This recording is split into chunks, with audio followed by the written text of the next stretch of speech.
Assalamualaikum warahmatullahi wabarakatuh. Sampurasun. Kumaha daramang sadayana. Mugia urang sadaya aya dina kasehatan tur aya dina kabarokahan. Sanaos urang nuju aya dina mangsa sasalad COVID-19, hidup diajar di bumi sewang-sewangan atanapi BDR, belajar dari rumah. Ulah dugi kangirangan sumanget kana nyuprih ilmu.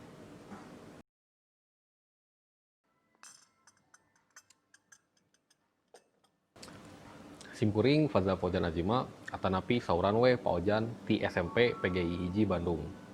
Urang dinten ayeuna diajar ngeunaan iklan layanan masyarakat. Yap.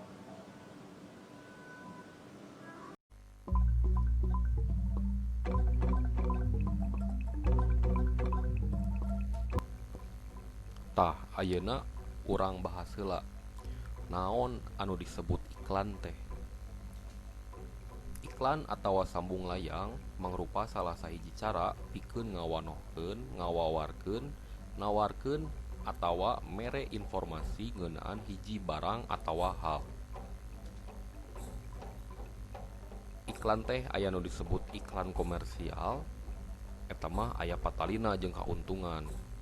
Aya oge iklan non komersial, sabalikna nu ieu mah teu miharep kauntungan. Jadi iklan layanan masyarakat asup kana iklan komersial atawa iklan non komersial.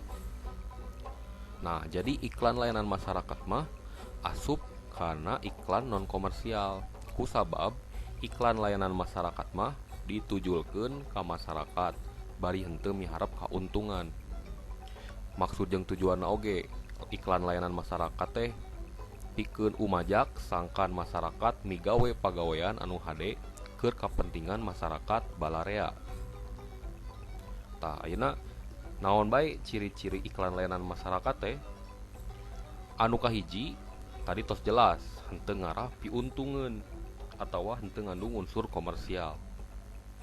Anu kaduana henteu ngadagangkeun produk mangrupa barang atawa jasa.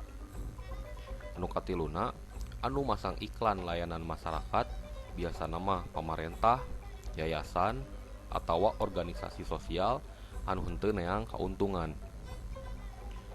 Anu kaopat, iklan layanan masyarakat teh mangrupa atikan, anjuran, atawa pangajak pikeun ngalakukeun hiji pagawean nu hade.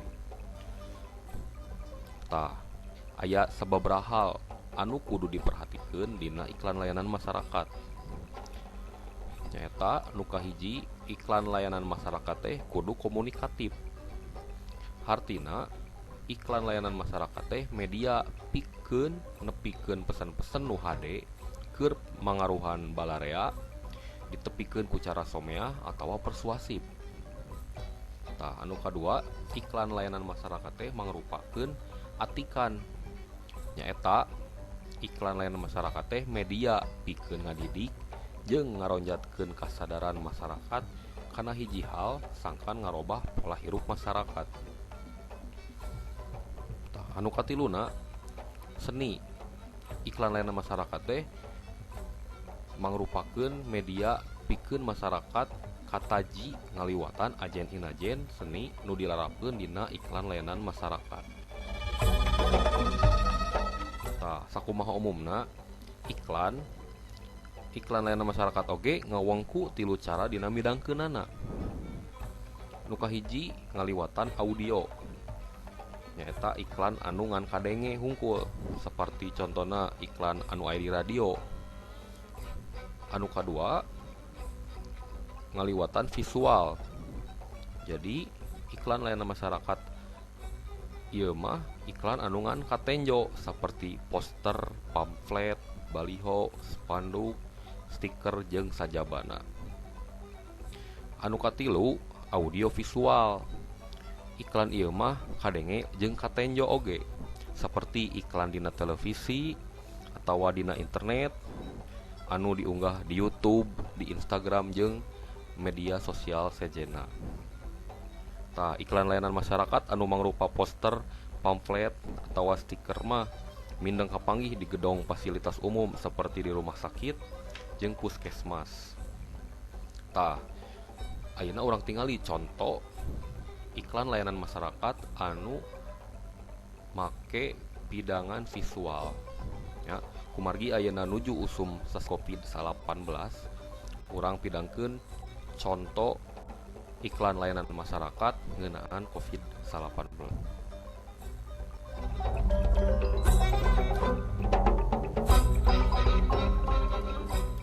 Tah, ieu salah siji contoh poster iklan layanan masyarakat anu dipidangkeun secara visual. Ayeuna urang sakseni iklan layanan masyarakat anu dipidangkeun ku cara audiovisual. Mangga. Kumaha carana si COVID-19 atau corona bisa menyebar? Dina hiji waktu aya 4 jelema, si A, si B, si C, jeung si D. Si A ieu jelema nu mimiti beunang ku virus, manehna bisa wae gering, bisa oge henteu, tapi mawa virus dina awakna. Si A rek ulin ka tempat si C, papaliwat jeung si B di jalan. Si A jeung si B teh padahal teu saling wawuh.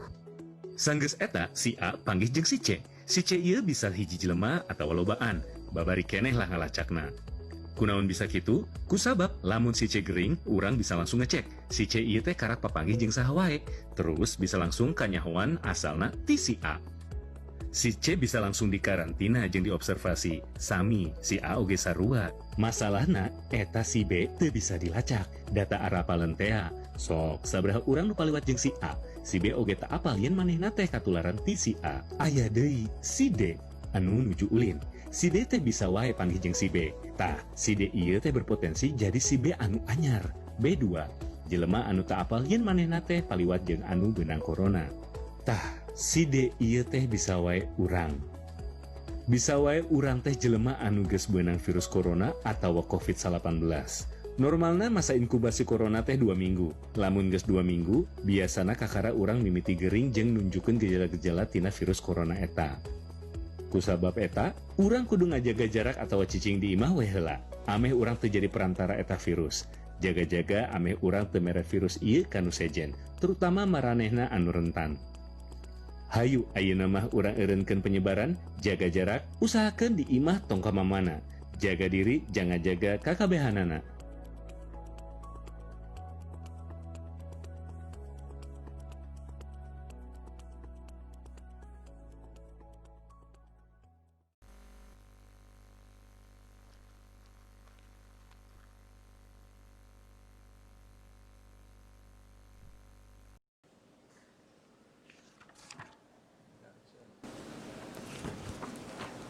Mung sakitu pangajaran dinten ayeuna, mugia aya dina mangpaat sareng nambihan pangaweruh kanggo hidep. Tepang deui dina pangajaran salajengna, saninten buah saninten, saninten di kalapaan, hapunten nada hapunten bilih aya kelepatan. Wassalamualaikum warahmatullahi wabarakatuh.